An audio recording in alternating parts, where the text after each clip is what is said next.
ये ट्रायंगल है, समझ रहे हो आप। इसमें पांचों चीजें अपनी आ गई, हर इंसान की जरूरतें इसमें पूरी हो गई। लेकिन अधिकतर लोग क्या करते हैं, सिर्फ इन तीन में जीते हैं, परिवार में, घर में और भूख प्यास और नींद में। इससे ऊपर वो उठते नहीं है। जब तक वो नहीं उठ रहे हैं ना, तब तक वो पशु योनि में है, क्योंकि पेट जानवर भी भर लेता है, सो भी लेता है, ठीक है ना, घर भी बनाता है, परिवार भी बनाता है। लेकिन क्या है, आपस में लड़ता है, झगड़ता है। अगर हम भी सब वही काम कर रहे हैं तो हम पशु योनि में हैं। क्लियर बात ये है। लग 84 योनि को माने या ना माने, लेकिन इस बात को हमको मानना पड़ेगा कि जो जानवर जैसे अगर हम काम कर रहे हैं तो हम भी जानवर ही हैं। शक्ल से नहीं है तो अक्ल से तो है।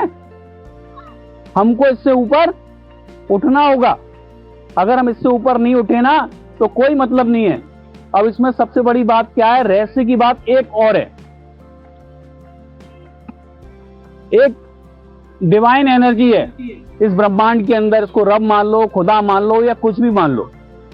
अगर आप इन तीन स्टेज में हो और आप उससे जुड़ना चाहो, नहीं जुड़ सकते आप, क्योंकि इस स्टेज में क्या भाव है, राम राम जपना और पराया माल। तो ऐसे व्यक्ति का उससे संबंध हो सकता है, चाहे वो अमृत बेले उठ जाए, चाहे रामायण पढ़े, चाहे गीता पढ़े, चाहे भागवत पढ़े, उससे उसका कनेक्शन नहीं हो सकता, क्योंकि वो सोच और कर्म उसके अलग अलग हैं। लेकिन जब उसके अंदर देने का भाव आ गया और इसके अंदर भी क्या है, देने का भाव है, तो दोनों की फ्रीक्वेंसी मैच हो गई, दोनों के वेव्स मैच हो गए। अब ये व्यक्ति कनेक्ट हो जाएगा गॉड से। आप समझ रहे हो।